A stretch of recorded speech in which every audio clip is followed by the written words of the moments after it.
Good morning and welcome to the on-demand webcast of the Growing Forward conference here.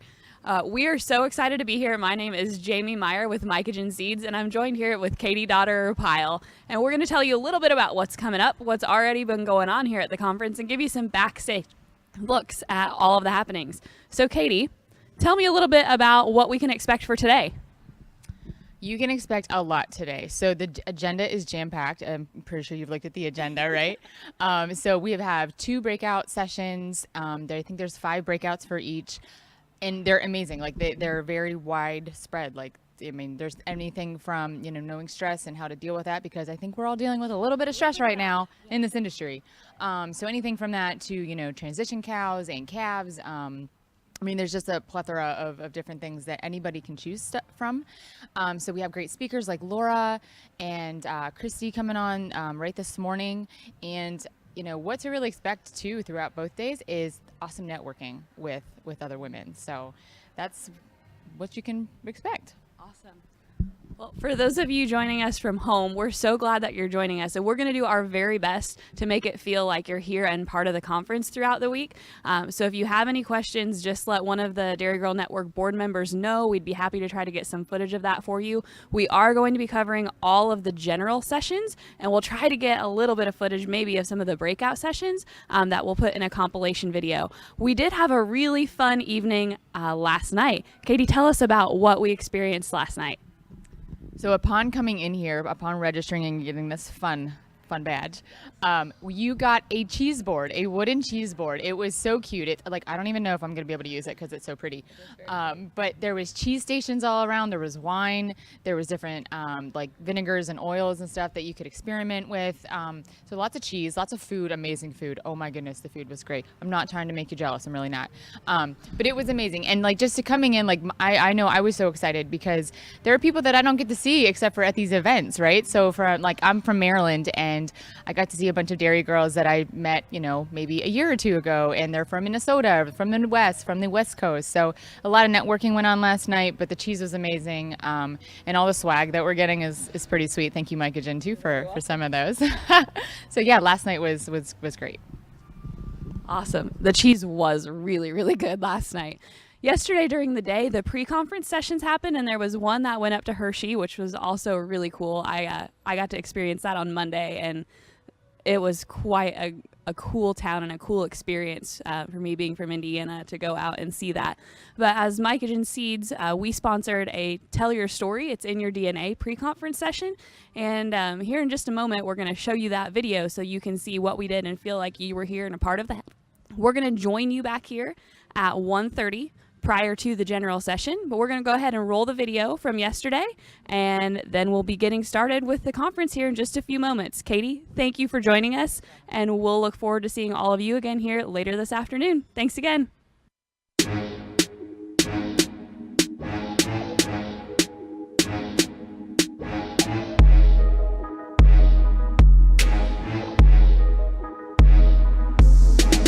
I challenge you to start engaging and to start getting people excited about what it is you do and looking at you as the expert in your field, because you are. So share those stories. Okay, that's what we're asking for you, is to share those stories. One of the really cool things that we learned today was we got to make our own DNA bracelet, and it was a really simple way to break down and educate us as to what makes up our DNA. So we're not afraid of it.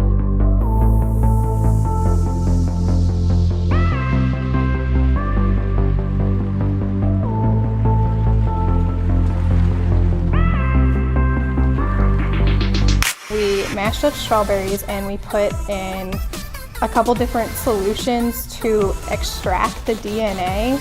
And it was just like a fun little activity that I think a lot of younger audiences would like, and it would be a lot easier for them to understand how you would find DNA and extract DNA and know what DNA is within the things in your surroundings and everyday things that you eat.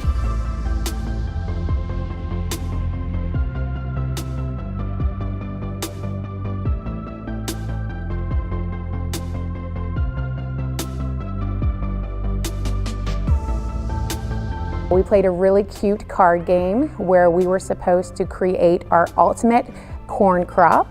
And so we went through, picked traits that we thought would best fit that ultimate corn crop.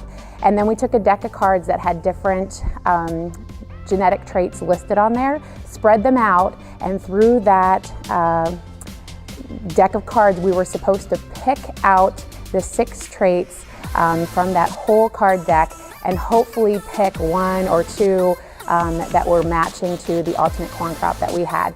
It's actually quite hard to get the traits that you want in that corn crop when you're picking from a whole deck. So I thought that was really fun and really interesting and a great way to illustrate DNA.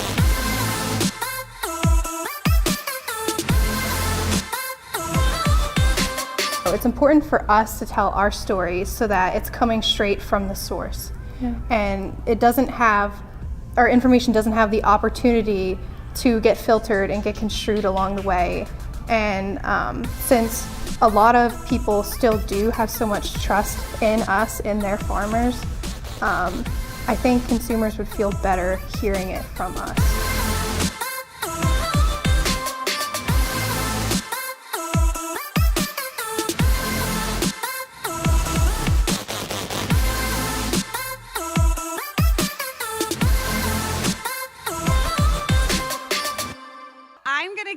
I'm going to give you a little tidbit.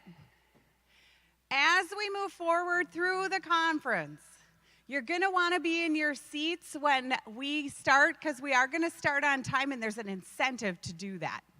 And I'm not going to tell you what the incentive is, but I'm just going to tell you there's an incentive. So I'm Christy Pagel. For those of you that don't know me, on behalf of our Dairy Girl Network Board of Directors, again, as I mentioned last night, welcome. Thank you for making the time, taking the time, making the investment to come here. As we get things started today, many of you are here with a purpose. Perhaps you're here because your company sent you. Perhaps you're here because you live close by and you thought it might be something neat to come to. Perhaps you've traveled from the West Coast and you had a long flight. An even bigger investment, per se. Maybe this is just the break you needed to get away, to refresh, to hit the pause button on life, to hit the pause button on what's going on back at home, on the farm. All of us understand exactly where our industry is at today, the challenges we're facing, the challenges we have ahead of us, and the change that's before us. Thank you for investing in you. For those of you that are tuning in live this morning, you can still join us on demand. Specifically, go to our Dairy Girl Network page, sign up for on demand, and you will get to take part as well in all of our general sessions, for those of you that are tuning in. As we kick off our morning, you can see in your journals that there's lots of information in there specific to the agenda on pages 8 and 9. And I want to bring to everybody's attention a number of announcements. So bear with me as I go through some of these. Be sure to share your photos. Take lots of them throughout the course of the conference here. We have hashtags that we'd like for you to use as well. It's hashtag Dairy Girl and hashtag DGN forward together. Be sure, if you are on Facebook, use Facebook. We are also on Instagram, Snapchat. We have a Snapchat filter. If you haven't seen that yet, please do use those things as we go through the conference. Be sure to share so everybody knows what we have going on. Look at the number of people around you. Do you know everybody that's at your table? I see heads shaking no. That's excellent. You should set some goals for yourself. Be sure to meet at least 3 new people before we wrap this up tomorrow afternoon. There'll be 3 new friends, and we all have something in common. As Laura mentioned last night, we all have something in common. And I guarantee you, if you just introduce yourself to that person, you'll figure it out pretty quick. Last week, Friday, I got a text from a friend of mine in Wisconsin, and she said, hey, I'd love to have coffee with you. When can we do that? I said, about 2 weeks from now. I got to go to Pennsylvania next week. Are you coming? And she said, no, I'm not. I said, you need to be there. Within 20 minutes, through text messages, I had her connected to a gal that's on our staff, never even knew her, and on Sunday morning, they left in a van for 15 hours, and they're here.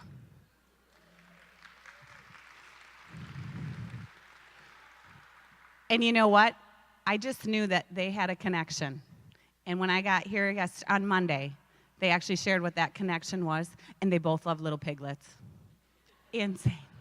Who would have ever known, right? So take the chance to meet the person next to you, meet other people as well while you're here. Just a couple other reminders.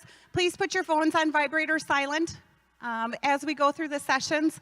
As well, if you need a little juice and a power station, you'll find that over at the Dairy Girl Network booth. You can certainly utilize that. We thank American Farm Bureau Federation for providing our power station as well. And the Wi-Fi is free here. All you have to do is access the Spooky Nook guest Wi-Fi. That is free.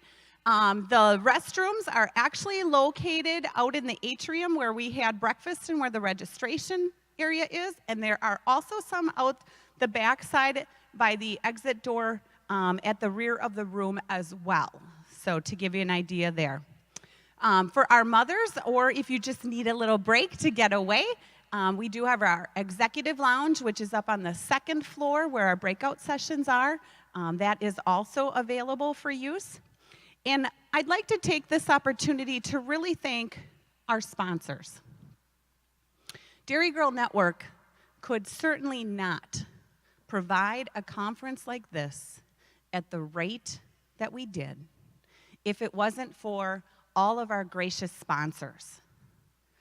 I want to recognize our vision level sponsors who not only commit to this conference, but throughout all of the activities that we put on at Dairy Girl Network, Dairy Herd Management, Diamond V, and Mycogen. I also want to thank our sustaining level sponsors, De La Valle, Land O'Lakes, and DMI. You'll also notice our national event sponsors and partners, Cargill, Star Blends, and Adiseo. How many of you took advantage yesterday of our pre-conference activities? Raise your hands, please. Oh, outstanding. What did you think of them? Yeah, absolutely, absolutely. I heard all about the Hershey tour. And I want to say thanks to Hershey for providing that opportunity for us to get to do that. I know all of those women that went on that tour came home with chocolate and a pretty big chocolate bar, didn't you? Yeah, pretty neat stuff. And they know about chocolate tasting. They know that chocolate tastes different because of the milk that we all provide from our farms, different times. And so every batch is just a little bit different. Pretty neat. And thank you to Mycogen for providing the GMO, information yesterday. You are now more equipped to have those conversations as we leave here. Whether they're in the grocery store, whether they're at the school activities we go to, whether it's, just with somebody we see, right? Neat opportunities. And that's exactly what you're going to have today and tomorrow. A lot of neat opportunities with the general sessions, the breakout sessions. Take the opportunity to learn from our speakers, learn from those around you. We want to be able to equip you to continue to lead this industry and succeed personally and professionally. At this time, I would like to introduce Michelle Philibek. Michelle is from Diamond V. Diamond V is one of our founding and vision level sponsors and our main sponsor for this event. Michelle, come to the stage.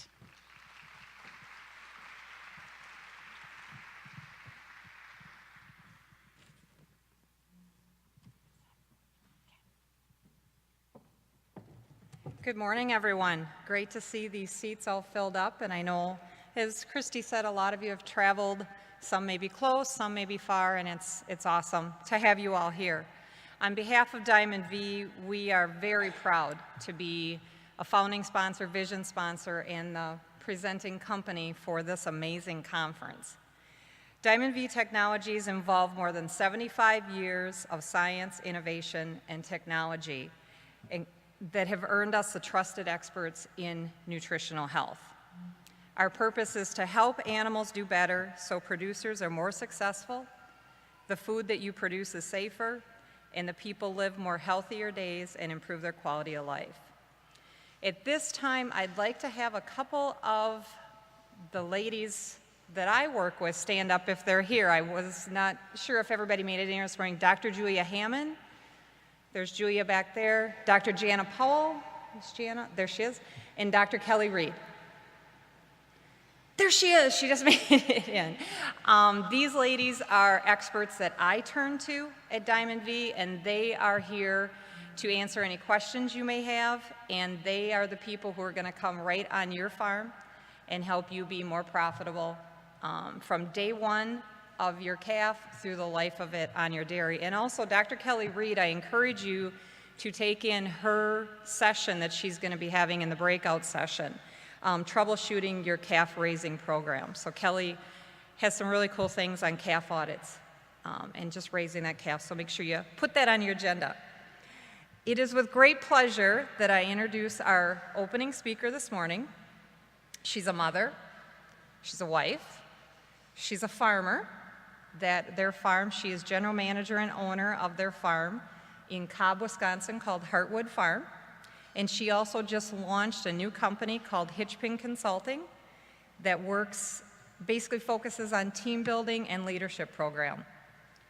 A couple of quotes that I have heard this gal say is, I want to make the difference possible with my life and my energy, which we know she does. She wants to be an inspiration in helping other women live their passion and achieve leadership goals. And obviously, by seeing you all here with the vision she had for this organization, that's all coming true.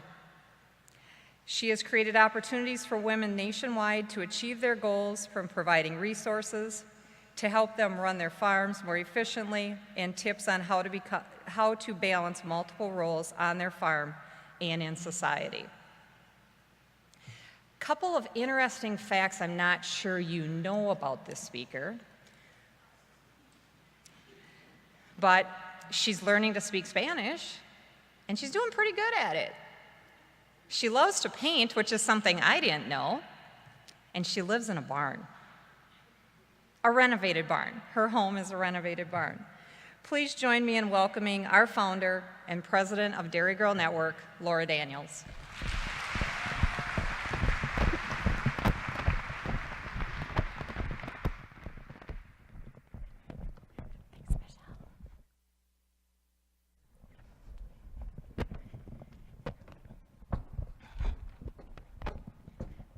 Okay, we're gonna make sure this mic works. All right. Usually I start out with some what I think is witty banter, which usually falls short.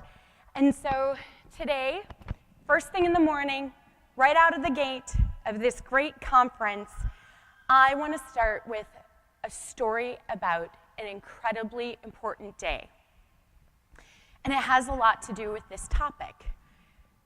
So it was about 11 years ago, and I'm just going to advance to the photo here.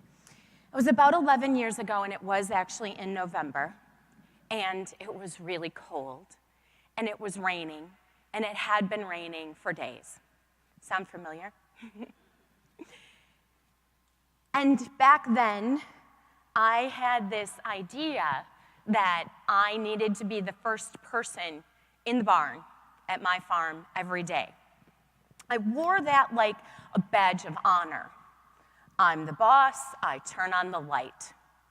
And it suited me well because I knew what was happening at my dairy every single moment because generally I was there.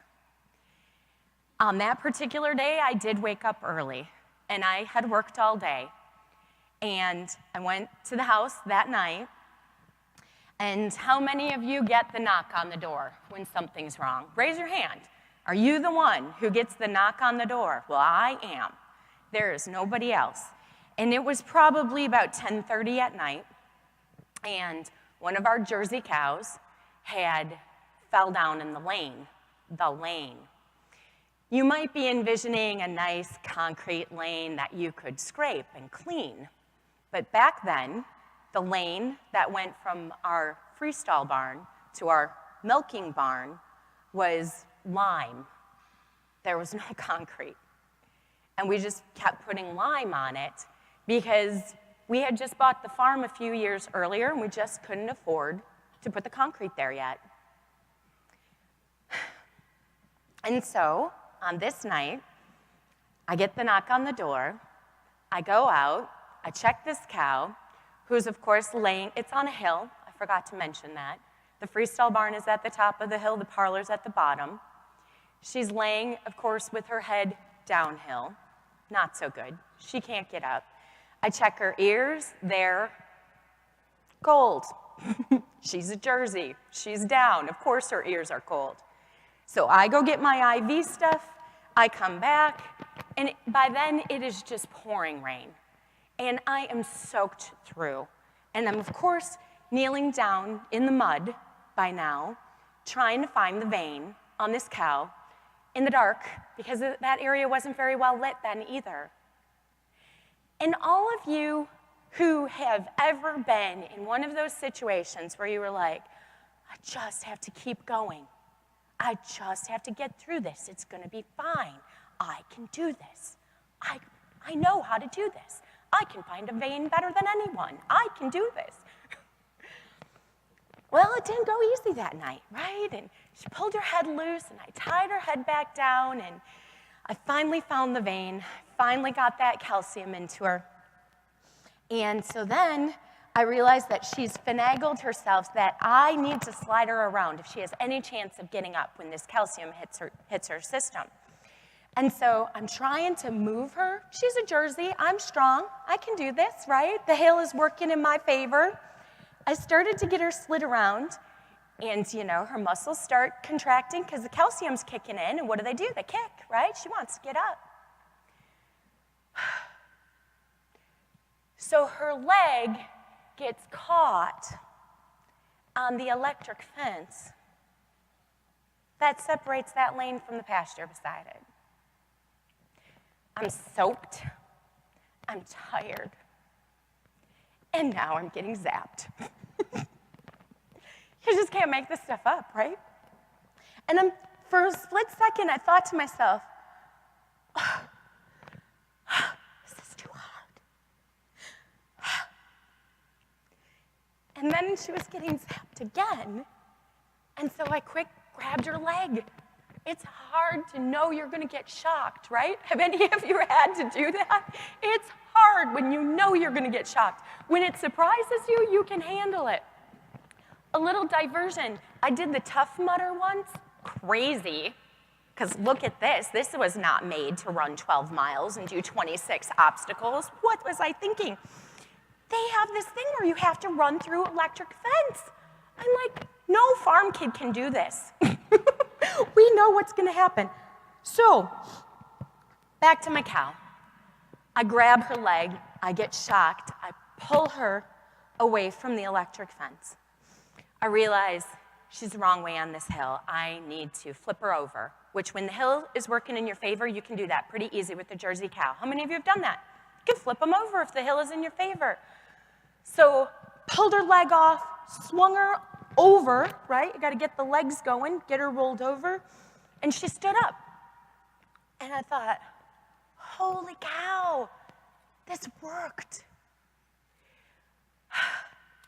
And then I sobbed. I just sobbed because I was exhausted, and I was cold, and I was proud. Really, really proud. This was just a couple years into when we bought our farm. We're first-generation farmers.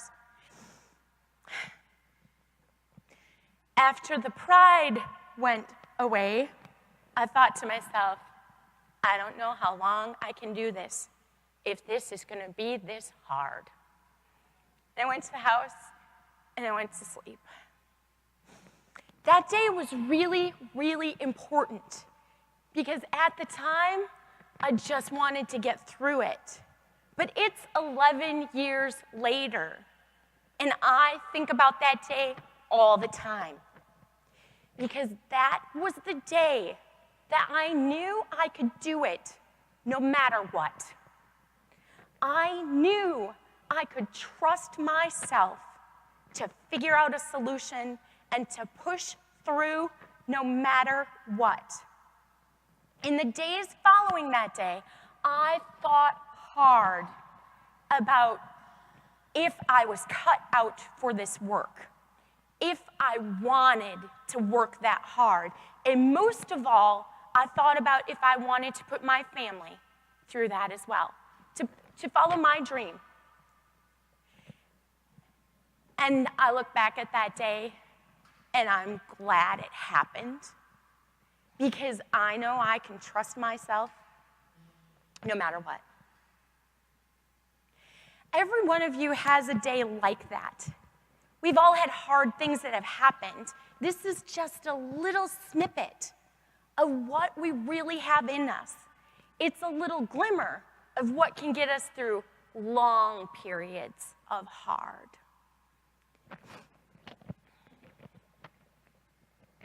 I'm going to be talking about resiliency, and I see Dr. Mike in the crowd here. He's going to be talking about that too. I am not a professional. There you go. So Dr. Mike, if I say anything that's totally out of line, you just got to help me out, okay? But what I do is I observe people, and I observe myself, and I read so much. And I've been completely obsessed with the idea of resiliency, whether it's something you just have or if it's something you can grow, something you can cultivate. And we're going to talk more about that. The good news is you can grow it. You can grow it within yourself.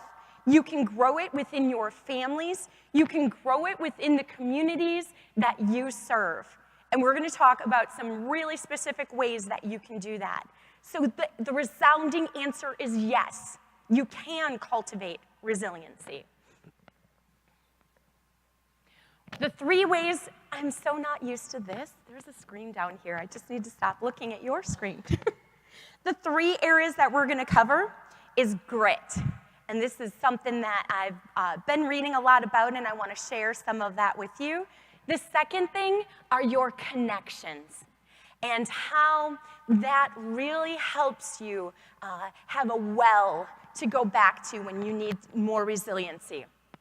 And then we're going to talk about how looking ahead, having a long-range view, and thinking about the future can also help you keep growing. We're going to start with grit. How many of you have read the book, potentially, called Grit by Angela Duckworth? Okay, excellent. Is that Corey raising your hand? Perfect. This is such a great book. If you, I listen, I don't actually read anymore. I listen as I drive. And I've listened to this book 3 times. And, you know, I have a long list of books. And so the fact that I have invested this much time in her book, I think really says a lot. It's called Grit, easy title. So Angela says that the 2 things that really make up a person's grit are their passion and their perseverance. Those are the 2 things. She says there's a lot of other traits that you need to have that make you a good person. But when it comes to getting things done and pushing through, being a high performer, making a difference, These two things matter more than anything else. We're going to talk about passion first. So first I want to tell a story. This is the way that Angela helps people understand the difference between a person who has passion and a person who doesn't. There are 3 bricklayers. When you ask the first one what he does, he says, I lay bricks. That's my job. I lay bricks, put the mortar in, that's what I do.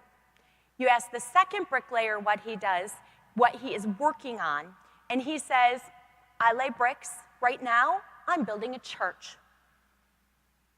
The third bricklayer, when asked what he does, he says he's building the house of God. The third bricklayer has a purpose. He has a passion. He has a vocation beyond himself. His work is in service of others. That's the difference between a job and a passion. I think many of you are pretty passionate about what you do. In the book, Angela Duckworth talks a lot about how most people score higher on perseverance, and they score slightly lower on passion. She says this is just kind of normal. And I am going to write her a letter and explain to her she needs to spend a little more time in agriculture. Because I think that the passion is just as high as the perseverance in what we do. It almost has to be. It demands so much of you. And we as a community are so willing to help others. It's just sort of innate within our community. And so next, I want you to go and grab those worksheets in the center of your table. There's a stack there. Let's go ahead and get them passed out to everyone. You're gonna start with the side that has the photos on it. We'll come to the other side in a little while. So there's a list of questions. And the first question I want you to answer is, what is your passion? You're gonna have a minute to think about that. While you're thinking about that, I want you to see mine. That's it. We farm. My husband and I decided to farm so that photo could happen. We wanted Nathan and Julia to have the chance to grow up on a farm, mostly because we believe, Jared and I believe, that's the best place we can teach them our values. They work side by side with us. They see how we take care of our employees, our cattle, and our land with gentleness. That is one of our core values, gentleness. And the goal, our service to others, is to produce food to nourish people that we will never know. That is my passion. I want you to take a few minutes and just write down something you are passionate about. It doesn't have to be specifically related to agriculture. It could be teaching kids. It could be creating beautiful art. It could be helping bring products to dairy farmers so that they can succeed. Whatever your passion is, whatever drives you, just write something on that line.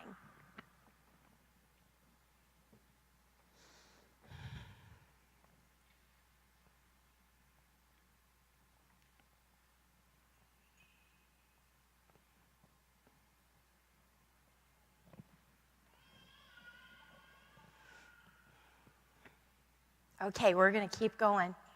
You can always go back and finish your worksheet later.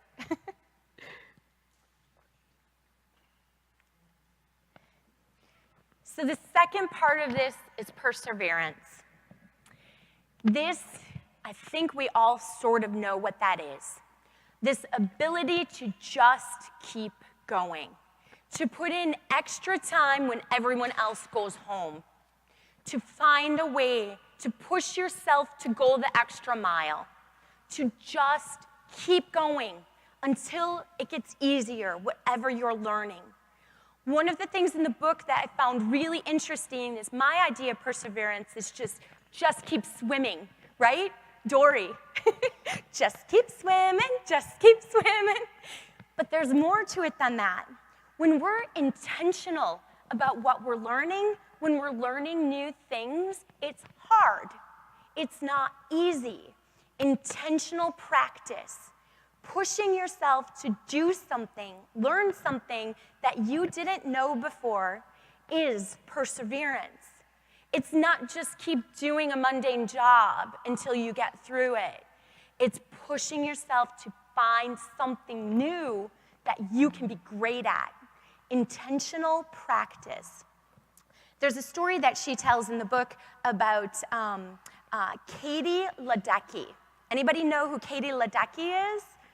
Kind of a blast from the past. I see a few hands up, maybe swimming fans. She was an Olympic swimmer. And Angela Duckworth in the book interviewed her coach. And he said that Katie was always that kid who was there early, worked late. If she couldn't do a drill, she would just push herself. And she didn't care if she looked like an idiot until she figured it out. She was going to push through no matter what. This was when she was 10, 11 years old. He says he remembers one time when she did something that she hadn't done before, and she was slow.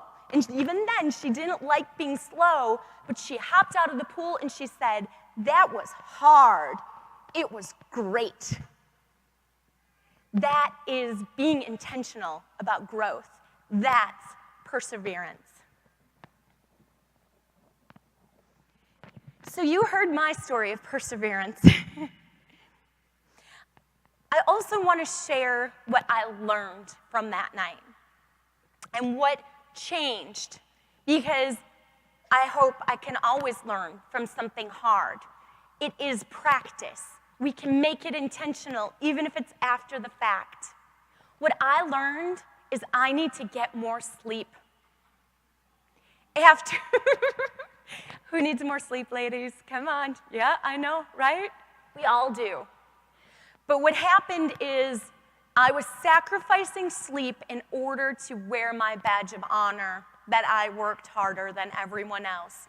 We call that a sacred cow. Who knows what sacred cows make? The best hamburger. I needed more sleep. If I was going to be functional, if I was going to be the one who took those midnight calls, if I was going to be the one who had to have the presence of mind to come up with the solution, I needed to be sharp. We figured it out. I'm not the first one in the barn anymore. Took a little time to adjust that. And I work all night sometimes, but that's on my clock. I do get more sleep. I am a better mother, I am a better leader, and I am fivefold more effective than I was when I was a walking zombie. I know it's not possible for all of you to make that change now. It wasn't possible for me right away either. But these are the kind of things that we can make plans for. These are the kind of small things that can make a huge difference in our life. Maybe for you it's not sleep. Maybe it's more quality time with your family or your significant other. Maybe it's just connecting to those great friends that you haven't spoke to in 6 or 8 months. Think about what will give you some resiliency. We're going to talk a little bit more about connections to people in a bit. But tell me about a time when you persevered. That's the next question on your worksheet. A day, a moment. It could be a patch of time. It could be a few years that you just had to work through. I know so many of you in this crowd, and I am amazed, absolutely amazed at your perseverance. We are stronger than we know. Write something down.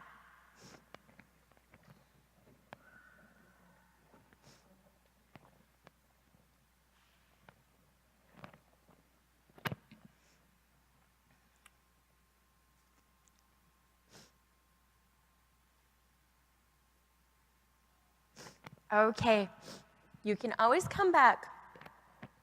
This is not from the book of Grit, but I think it fits well here. Hey, This is not Pollyanna up here. It's hard. There's a lot of anxiety in this room, within your hearts, within your minds, within your families, within your businesses. There is a lot of anxiety.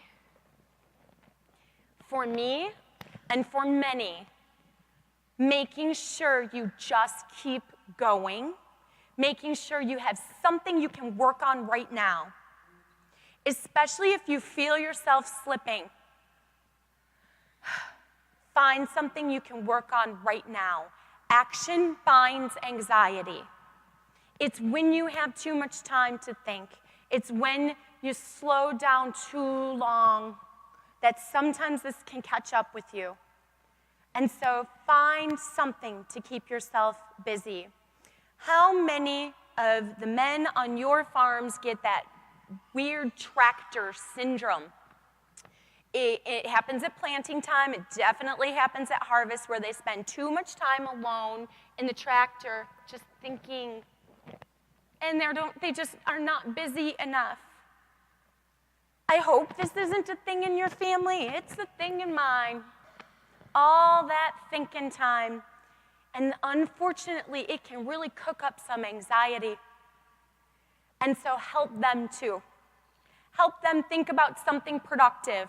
Hey, while you're out there, I need you to be thinking about who is going to be our herd manager in 2 years, because you know so-and-so's not going to be here. And wouldn't it be great if we could come up with a really cool bonus program? Of course, when the milk price comes back up, but let's just start making some plans. Plant some little seeds. That's action. You can help them. You can help yourself. Use that time for productivity, to do something, to keep your mind focused on the positive. Another thing that has to do with anxiety, and I'm talking about this because it's real, okay? All of you don't face this, but I believe everyone in the room probably knows someone who does. This tip helped me so much, and I have shared it with so many people. How many people have read the book, The 5-Second Rule from Mel Robbins? Okay, we have about 5 or 6. I didn't love the book, to be honest, but this was a golden nugget for me. She says that when you are starting to feel anxiety in your body, what you need to do is say to yourself, think in your mind, wow, I'm really excited about something. I wonder what that is. Your body doesn't know the difference between anxiety at its early stages and excitement. Your mind processes that the same way. How cool is this, you guys? So when you're starting to be like, okay, there's too much to do. Wow, how am I gonna get this all done? I gotta transfer $7,000 from there to there, and then I need to pay that check, and okay, this is my reality. I don't know if it's yours. When I start doing that, I start thinking, oh, I'm really excited about this. It's so cheesy. Because, like, hello, I'm not excited about making transfers and paying bills. But it works. It works. Try it. Let me know if it works for you. Definitely works for me, and it works for several other people that I've shared this with. You start feeling that little bit of anxiety, think, oh, I'm so excited. I know, so silly, but it actually works. You try it, you'll see. So that's grit. Those are my nuggets to share with you on that. The next thing is connections. This is obviously why so many of you are here. We all have a tribe. This might be the new phrase to talk about those people who are your inner circle, the people who you can trust no matter what, the ones who will be there no matter what, who you can call at 2 in the morning if you need to. One of my tribe has an appointed position at the Wisconsin Department of Agriculture. We had lots of midnight texts last night. For those of you that don't know, we're going to have a new governor in Wisconsin. And my friend is most likely going to lose her job. So that's who your tribe is. She needed someone to be there for her. I'm happy to serve that role. I prompted it because I knew she was having a bad night. Those are your tribe, those people that you can just reach out to, the ones who sense something's going on with you and they show up. On your worksheet, I want you to write down 1 or 2, maybe 3 names of people who are your tribe. When you write down their name, it cements it in your mind, the value that they bring to you, and I hope you tell them thank you. Write down 2 or 3 names.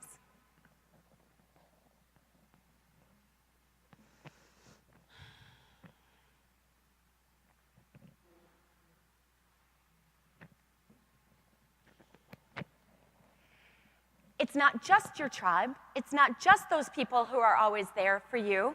It's also the people who have been there for you from the very beginning, your family. Connections to your family are really important in building resiliency because we all need to have someone who we can say, I really just need some help. Can you pick up the kids from school because I need to go grocery shopping and I have no idea when I am going to do this if it doesn't happen today? Sometimes we just need help. It can be so small, but those connections, the people that we can reach out to for help, big or small, there is so much resiliency there. You help create resiliency for them as well. If you can muster it and you see someone who needs even the smallest amount of help, please do that. That cultivates resiliency. It also keeps us really connected to people, which is super healthy. Dairy Girl Network, it's what we do. We want to help you be connected not only to one another, although that's a core concept. We want to get you connected to information, resources that can help you be more resilient. Another thing that isn't covered here but comes from connections is knowledge. Knowledge is power when it comes to being able to be self-sufficient, when it comes to being able to trust yourself to make great decisions. We help you, hopefully you take advantage of that help and build your connections through Dairy Girl Network. And of course, if you ever have any ideas how we can do better, you just gotta let us know. It's why we exist. We exist to help you connect, to help you get the information that you need. You already wrote down your tribe members. Okay, self-talk.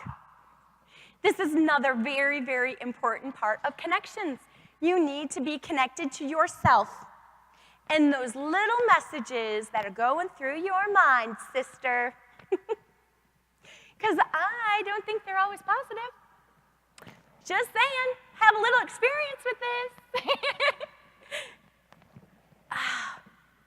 If only we could build the best connection within our own self. If only we could be that best friend that we need instead of that critical, whatever. Our self-talk is a big deal. Just start to keep track of what goes through your mind. Just think about what's gone through your mind so far today. Oh, that sandwich is so big, I can't eat that. It'll be big as a damn house. Right? This is what we say, but it looks so yummy. Really? You're gonna eat that? You look fat. Or you are rocking it. How would we talk to our best friend? Your hair's a little frizzy today, Laura.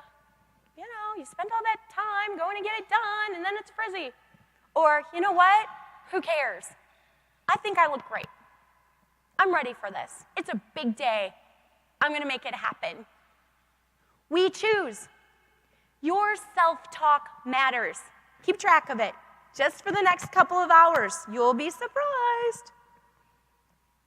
There's great research that proves people who are optimistic are healthier, right, Dr. Mike? They recover faster from surgery. They are less likely to get ill. And if they do, they recover faster. They have lower healthcare costs. Optimists are healthier. Your self-talk determines how optimistic you are in many regards. Just choose to be optimistic. If you're normally not optimistic, I know there's at least one person in this crowd who once self-proclaimed themselves a pessimist, otherwise known as a realist, and there should be more of us. I agree, we need you to be a realist at certain times, but the way you show up, the way you talk to yourself, if you can muster it, try to be more optimistic. The silver lining, always looking for it, always finding it, is this incredible way to build your resiliency. Okay, this is one of my favorites. Who has seen the TED Talk from Amy Cuddy about power posing? How many of you? I know I always expect to see more. We're gonna do this now. So I'll demonstrate first, then you're gonna get up out of your seats and we're all gonna do a power pose. This is amazing. Every time you are headed into an important meeting, could be just with your family, anytime you need to channel just a little more self-confidence than what you normally have, you do this, and it will make a difference. If you put your body into a positive, confident position, this is called Superwoman. So silly, but it works, so we're gonna do it. So you put your body into a confident position. In order to get the full effect, you have to hold it for a full minute or longer. That feels like a long time. Your shoulders are not used to all this good posture, so you're gonna have to stretch a little. The amazing thing that happens is your body sends a message to your mind. We all think that your mind is where all of the confidence is sort of demonstrated or where it comes from. Don't you think that? Your thoughts are what make you confident. Who normally thought that, right? The difference, this is the big deal. Your body, if it's in a confident position, sends a confidence message to your mind, and it works. They've done trials where they have people go through interviews where they power posed or they didn't. They cross it back. It works at a super high rate. Okay, so I showed you Superwoman. The other one is like victory, right? Hands above your head. The guys always choose that one. They don't want to do Superwoman, I guess. But those are the two main ones. So everybody up out of your seats, get a little space. Choose if you're gonna do like the victory, right? Ta-da, that's kind of how I always think of that one. Or if you're gonna do Superwoman, shoulders have to be back. I'm watching you because I know all that stuff up front. But anyway, the thing is that if you don't have your shoulders back, it won't work. Okay, are we ready? Okay, strike your power pose, ladies. Yeah, I see some V's. That's awesome. Go for it. We're gonna hold it. Shoulders back. Oh yeah, chin up. I love it. I've got some really great examples up here in the front. Okay, shoulders back. Just making sure you're doing it a little bit longer. Okay, to wrap it up, everybody do the power V. Do it. Oh, yes. Yes. Yes. Okay, sit down.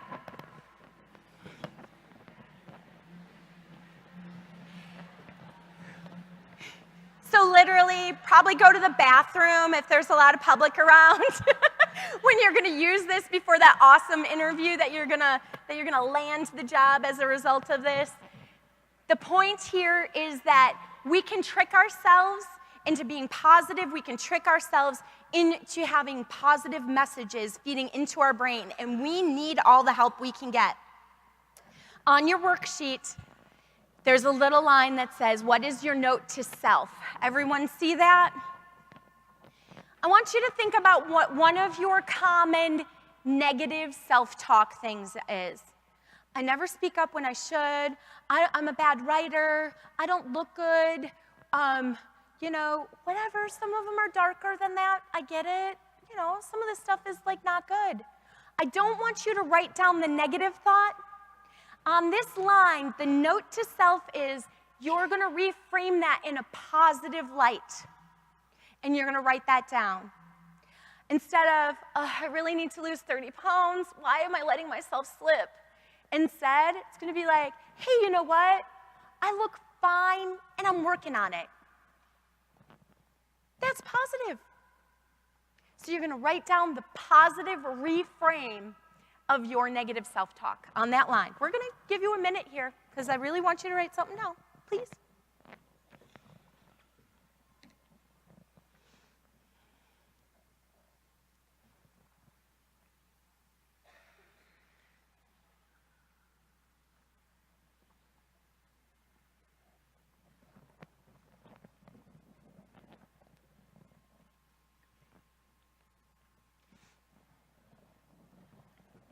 Everybody got something? At least a little chicken scratch so you can come back to it later? Okay, your values. How many of you have heard me speak before, ever? Okay, you know I do this every time. I continue to go back to this because words matter. I was just talking to Rebecca Shaw about this last night. We need to use more marketing on ourselves and with our families. We need short, memorable messages, and we need to up the impression rate, right? That's what we do in marketing. We need to do that with ourselves. Choosing value words, just 3 words that you always have in your mind when you hit a tough situation can make all the difference. I believe in these words because it has made such a tremendous difference in my life. Gentleness, reliability, and a positive attitude are my value words. I'm going to spare you the long version because I know so many of you have heard this before, but actually my husband got me a bracelet that's engraved with these 3 words because it's just become so important to who I am. These words are my personal compass. They also happen to be the words that we manage our entire dairy by. Gentleness has always been a core principle to me. I grew up where not everyone was always very careful with our cows. To a certain point, we didn't know better, whatever. I just knew that someday when I had a farm, if I ever had a farm, everyone would be gentle with the cows every day, no matter what. That's it. And it's true. You mistreat one of my cows, you are fired. That's it. That is it. We do not have any tolerance whatsoever for this. But we have taken this word and changed it into more. We're quiet in the parlor. We're quiet when we move the cows. We have a lot of concrete now. That old lane is gone, thankfully. It's concrete and we can put sand down on it, but it's still concrete and the cows can slip. And so we move our cows slowly and carefully. We choose people who are gentle to work with our cows. If I get a sense that they are not a gentle person, that they have a temper, that I just have to find a different farm for them to work at, or they need to find a different line of work. We just have to have gentle people. Many of you have heard this, but the epiphany to me was when I realized I was demanding, quite literally, that all of the employees at our dairy and my family working with our animals at our dairy, I was demanding that the people be gentle with the cows. And I realized I was not gentle with them. I micromanaged. I used the bitchy voice a lot. If only we could all hold up the mirror as often as we need to.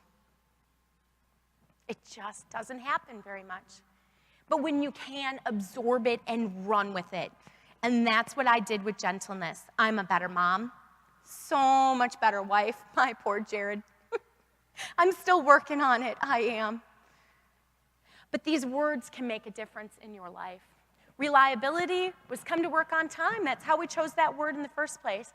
Now it has become our promise that the food we produce at our dairy will be perfect or pitched. No matter what, every cow, every tank, every day, no matter what. We are reliable for this high quality food that we produce. Positive attitude. I really like to be around people who are in a good mood. I realized if you choose them based on that, instead of if they can drive the skid loader, everything goes better. And so, words matter. Flip over your sheet and you're going to see a long list of words.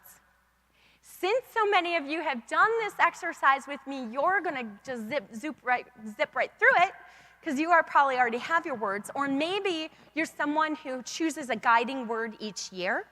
I know that that's become a really cool thing a lot of people do. My friend Molly does that. Every year she chooses a different word like focus or quiet or hope. So if you want to do that, that's fine. But I want you to choose 3 words. I'm going to give you some time to work on this.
Hey, Michelle, will you grab one of those handheld mics?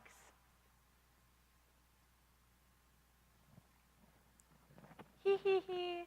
I think you know what's coming next.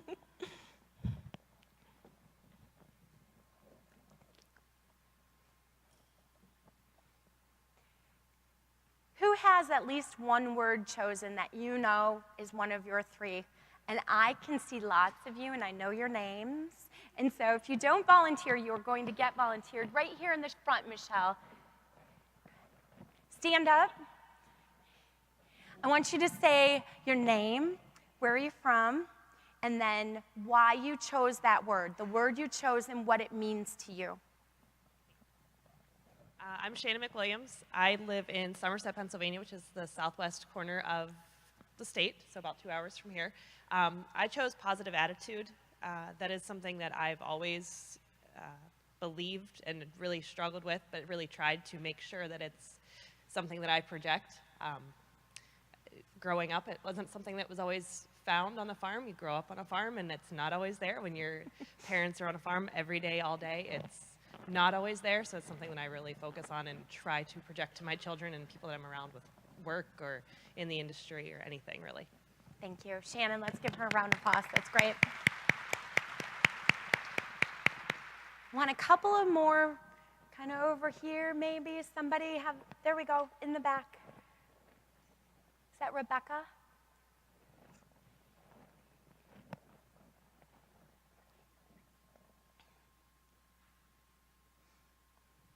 All right, my name is Becca Shaw. I am from Hollidaysburg, Pennsylvania, which is right smack dab in the middle. And so Laura and I were talking about the power of consistency and simplicity and really just building your personal brand so that people can know what to expect from you whenever they work with you.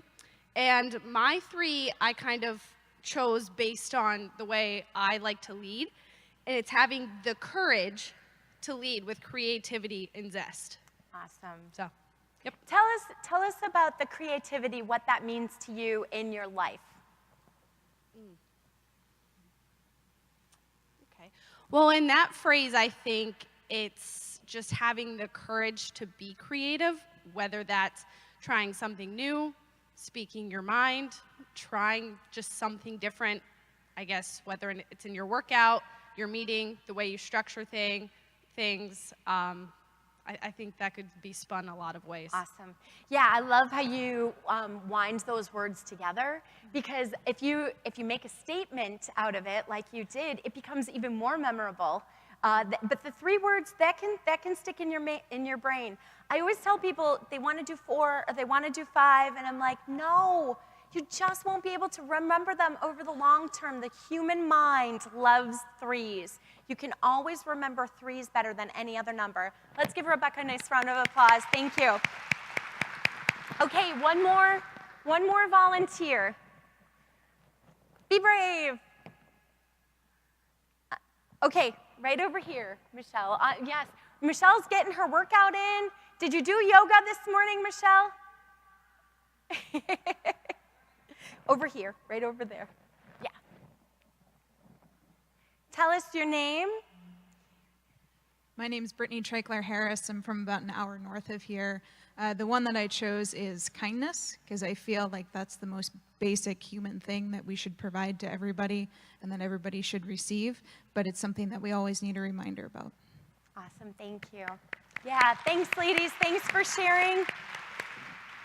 I just love hearing why people choose certain words and what they mean to them. These words are super flexible. I have used this list at many management teams for dairies of all men. And sometimes I have thought in the past, like, they're not going to love all this squishy stuff. They're going to be like, whatever, Laura. They get into it. They want to choose the right words. I was just talking with someone about Riverview Dairy and how value words guide what they do. They're plastered everywhere at the dairy, and they have 4. So I'm like, oh, they're sneaking an extra one in. but it really works because it's so consistent, as Becca said. So keep that list, take it and use it on teams, community teams. Every 4-H club, you could have value words for a 4-H club. We have them for Dairy Girl Network. Connect, inspire, achieve. Those are the value words of Dairy Girl Network. So anyway, do that, finish that exercise if you didn't. What are your value words? Because if you stay connected to your values, that in turn will also help you remember what guides you. It will help you have more resiliency because it's easy to get to what matters most. When you have a hard decision, you can hold it up to your value words very quickly. Okay, now we're going to transition into looking ahead and the value of looking towards the future to build our resiliency. The first thing is ideas. Even when you can't buy anything new at your dairy, even when you're figuring out how to pay for the stuff you bought 4 months ago, you still need to be looking ahead. You still need to be thinking, brainstorming. Ideas don't mean you're going to do it. It doesn't mean you're going to write a check. It means you're going to keep your mind turning. It means that those solutions that are out there that might be possible, but might not be possible for 5 or 10 years, you still need to keep your mind going on it. You need to do the research now. I gave a talk similar to this, a little abbreviated version of it, at the Wisconsin Holstein Summer Meetings this year. That's a different crowd than you. Pretty much 80%, maybe 75% men, and they love this stuff. They just love that meeting. They love to hear a short, inspirational message, but I was nervous because, you know, it's hard to get messages about resiliency and about being a better person or finding strength within yourself. That's not always easy to transfer to a group of men. But you know what? They loved it. They ate it up. There was so much good. They shared their ideas. This is what gels everyone, looking ahead. One of those meetings was held at a dairy that has robot milkers, robots. And I felt like I needed to do a mea culpa because I really used to say this. Someone would say, I'm thinking about robots. And I would say, robots are for people who hate their cows and hate their people. I really said that. I take it back. Every time I said it, I take it back. It's an idea, even 25 years ago, when I might have been saying that, it's an idea. We need to embrace ideas because things can change, things can get better, things can stay the same. And we need ideas to take us out of that.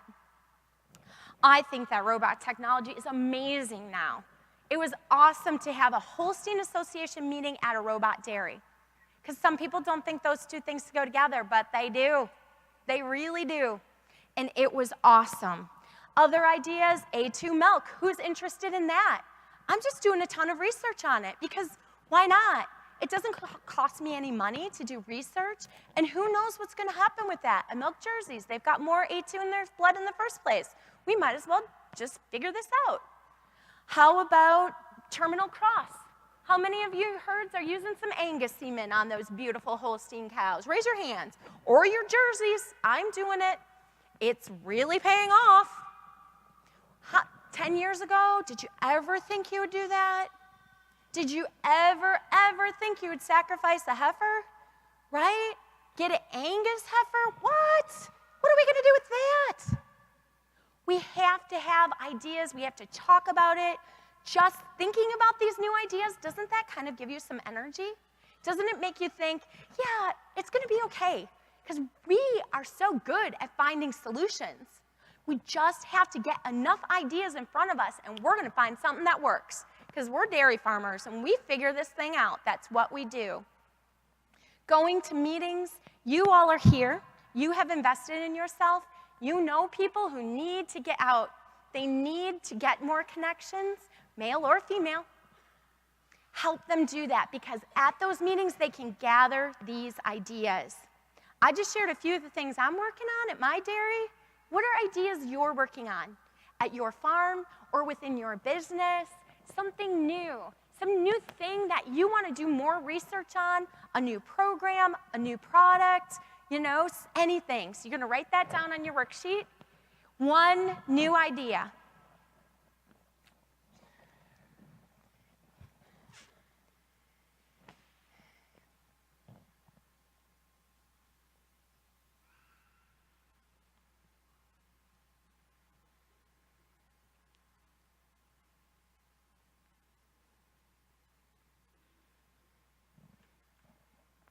Everybody got something written down?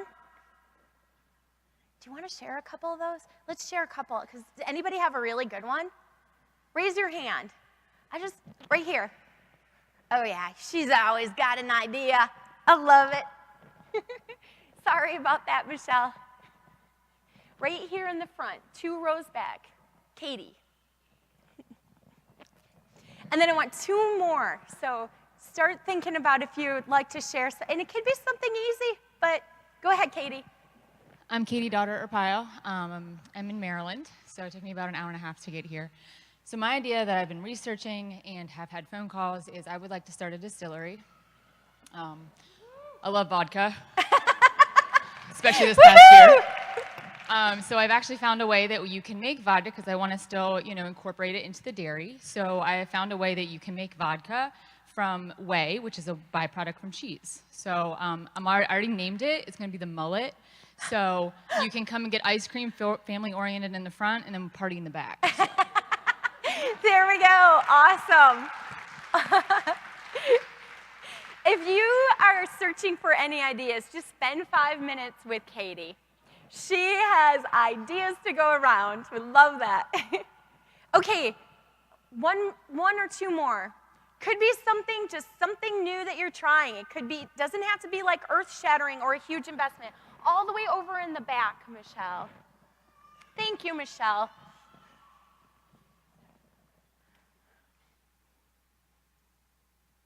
While she's getting there, who else is going to share? Let's work ahead here. One more. Okay, go ahead. We're looking at potential niche opportunities for a dairy, and I'm looking at buying a church right now. And so you ask, what does a church have to do with a dairy? I believe that God will get us all through this one way or another. So I've been really praying a lot about that. But I want to buy a church because I want to open a creamery, and it's going to be called Holy Cow Creamery. So we actually did a U-turn on our way here yesterday because there's a church in our town that's potentially up for sale. So wow. Anyways, that's what we're looking at doing. That's great. Very cool. Okay, and then I think right down here, Denise.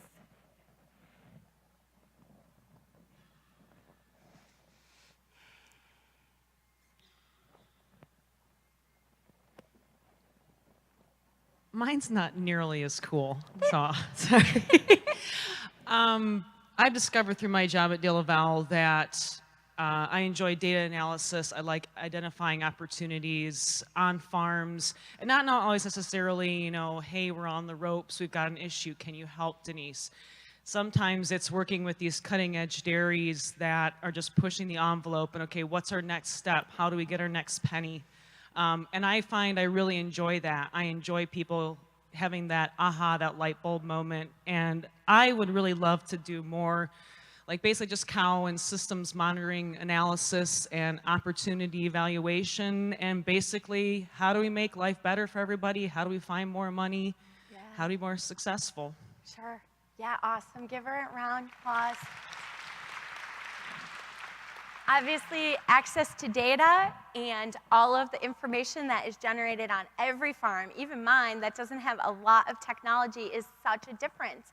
That's something that's changing. Every time there's a change in our industry, I hope you can believe that that does present an opportunity.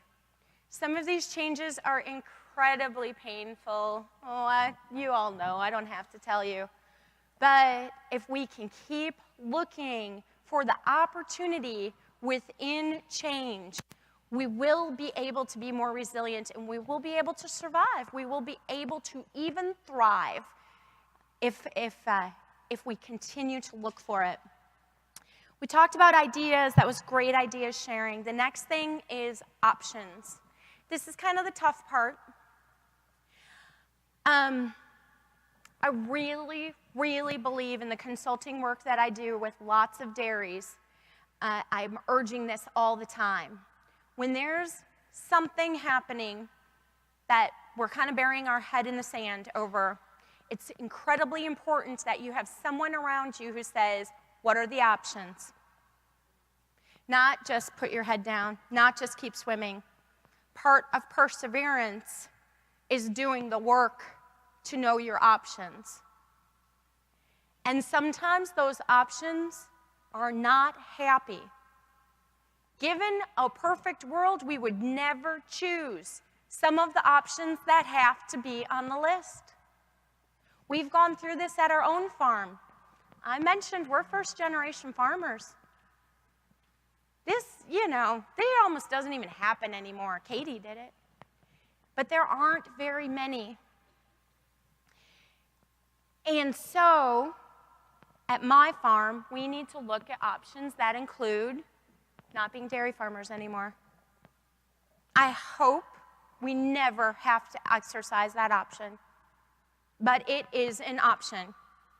And my husband and I are committed to getting out of the business while there's still something left, if we have to come to that point. It's a heartbreaker. Do you know how hard it is for me to stand in front of you and say that? I'm pretty sure I might be one of the most passionate dairy farmers that, you know, you might meet. But I am also a realist who knows my options. I know how long we can go. I know how much money we're losing a day. And I kind of know the date on the calendar that if it isn't better, if something isn't better, if one of my ideas is not really rolling by then, our beautiful Jersey cows are going to find new homes. I know what my options are. It doesn't mean I have to exercise them. So many of you work with many farms. The peace of mind that you have once you know the numbers, truly know the numbers, is irreplaceable. And so if you can help them get there, I hope that you'll do that. Because those are hard conversations, but they are worthwhile. That's kind of the nuclear option, right? I spoke with a young woman who was thinking about what college she was going to go to. And she was getting so hung up on, I don't know if I want to go there. I don't know if I want to go there. And I said, well, where have you applied? Well, I haven't applied anywhere yet. I haven't decided where I want to go. Apply. Apply everywhere. Know what your options are. All your options. The crazy ones, like the Ivy League school that, what if they take you? What if they give you a big fat scholarship? You don't know. This is where we do options. Options are different than decisions. I was coaching a farmer, it wasn't a dairy farmer, and he really knew he needed to call a bankruptcy attorney. But he didn't want to do it because to him, making that call was the same as filing bankruptcy. And I said, no, you need to know all your options. That person on the other end of the line, that's what they do. They're brilliant when it comes to this. They might have information for you. You might not have to file, or you might. But the sooner you start knowing your options, the better. We need to know our options. Whoops. Know your numbers. The other thing is, and this is just sort of my message to the industry, you know what, we're gonna lose some dairy farmers. We already have. Hundreds and hundreds of them. Let us be the ones that help them see there is no shame. The work they did when they were walking a mile in our shoes was just as valuable as ours is when we're still doing it. Please, please remove the shame. They are not going out of business because they failed, because they were bad at what they did. Hello, you know the stories. How about those farms in Kentucky? No options. No options left. They did not fail. Some of their businesses were financially viable. Nowhere for their milk to go. Let us remove the shame. Please, please, point it out when you hear other farmers who are shaming someone who went out of business. I love this quote. It's a little long. Please bear with me. It's from Theodore Roosevelt. It is not the critic who counts, not the man who points out when the strong man stumbles, or when the doer of deeds could have done them better. The credit belongs to the man who is actually in the arena, whose face is marred by dust and sweat and blood, who strives valiantly, who errs, who comes up short, and who does it again. Because there is no effort without error or shortcoming.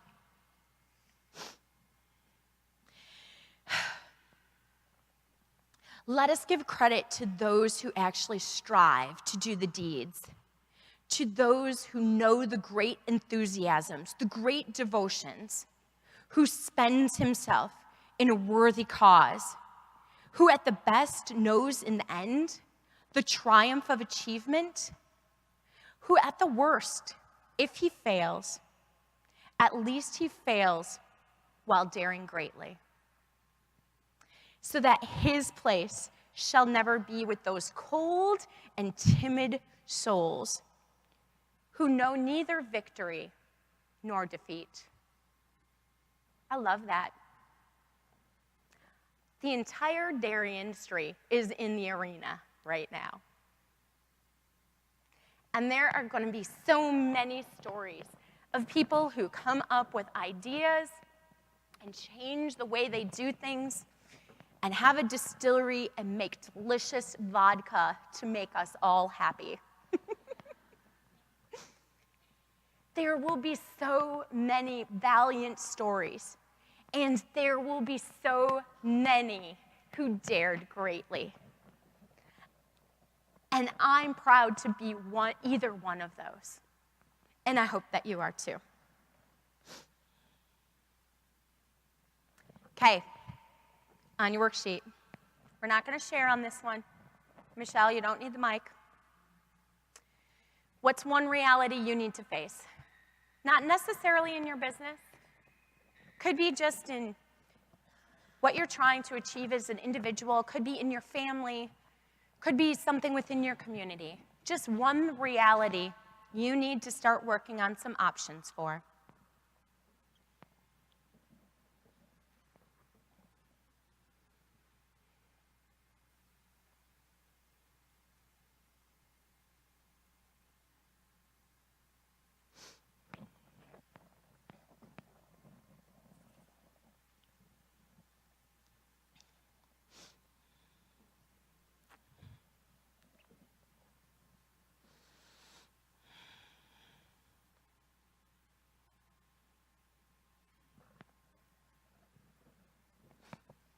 Raise your hand if you've got something written down. Be honest. Okay. So the last thing that we're going to talk about, which is part of looking ahead, right? We're still looking ahead. We're looking ahead with ideas, with options, and with hope. Hope is really the belief in your own ability to succeed. And if not, the unwavering knowledge that if you fail, you will survive. Hope doesn't mean everything is going to go perfectly at all. Hope is what keeps you going despite the outcome. Because you're passionate about what you do, because you believe in it, because you believe it's worth trying. Hope is what keeps you trying. Because maybe 9 times you're going to fail, but that 10th time, you got to have hope for the 10th time. Because that might be the one. That might be the one idea that clicks. That might be the one meeting that you have that changes everything. That might be the one conversation. That might be the one interview. That might be the one date. Hope. Hope keeps us looking ahead, and it keeps us believing in ourselves. What gives you hope? Actually, I put this photo in because I wanted to start out with just some things that do give me hope. I talked about the fact that I know the options. This is hard stuff. I also want you to know what gives me hope in my dairy, that it's going to be okay, maybe, if everything clicks. Our preg rate is 33. What? With sex semen, every cow. A unit of sex semen, maybe 2. Then Angus, 33 preg rate. We all have victories. Our cell count, 142. It used to not be good because we didn't get any premium, and I really let my management slip on that. And then another creamery came along, and if we didn't get it where it needed to be, we were going to lose about, $10,000 a month. Well, that'll help you get that in order. For making this important difference. We just figured it out. We had like 137 cows pregnant with heifers and 62 pregnant with Angus. Like, that's the pregnant cows in my herd right now. That's an awesome ratio. But it's too many heifers because the preg rate is so good. So now I need to use more Angus. But these are the things that keep you thinking forward. This is what gives me hope for my herd, my Jersey herd of cows that I love so much. Now is not the time to stick your head in the sand. Now is the time to work at it and have hope, because there's things like that at all of your farms. And those of you that work in service, those of you that are nutritionists and veterinarians, those of you who are going out and trying to lift those producers up, find their great things. Find the things in their numbers or in their management. Maybe they just hired a great new employee.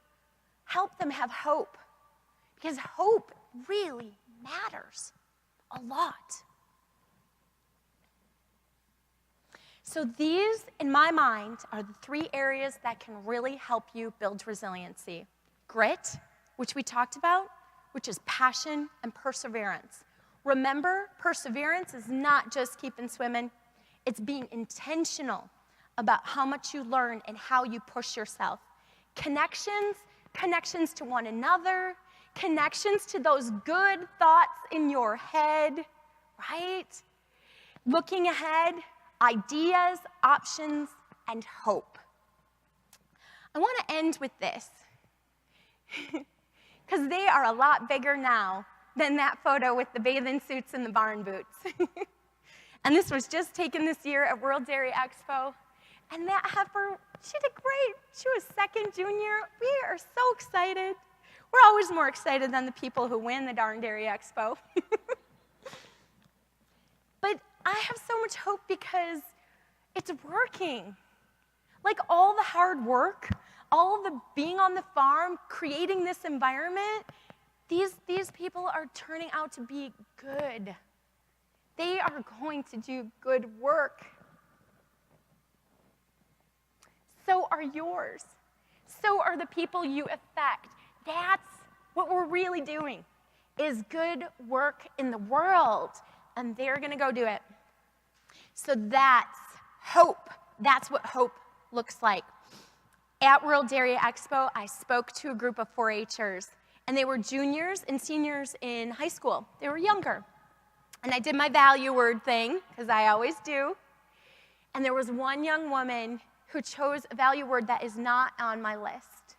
And that word was surrounded. Her family had just had a fire in their house, and it burnt down. And when she was telling me the story of why she chose the word surrounded, she said, through all of this hard time, a junior in high school this young woman is, she said, I have been surrounded by love and caring and effort to help my family. My family is surrounded. Someday, I am going to be a part of making that happen for other people. And the way this gal said that, there was no doubt she was going to make it happen. I think all of us are surrounded. We have this opportunity to be together and to learn from one another and to build these incredible networks that will help us be more resilient. Thank you, everyone. It has been my honor to kick off this incredible conference.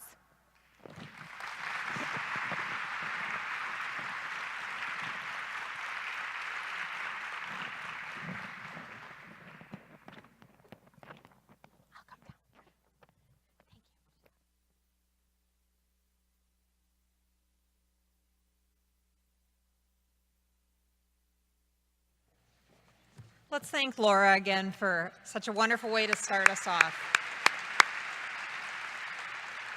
I mean, it just gets to me every time I hear Laura, the passion in her voice, which I'm sure all of you heard, and all of us have that being here together. So real quickly, just want to give you some instructions moving forward.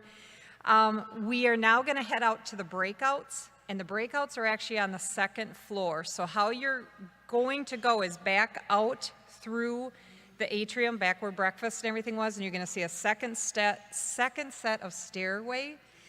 And we're going to have people out there, right, Renee, directing you in that direction. All the breakouts will be up there.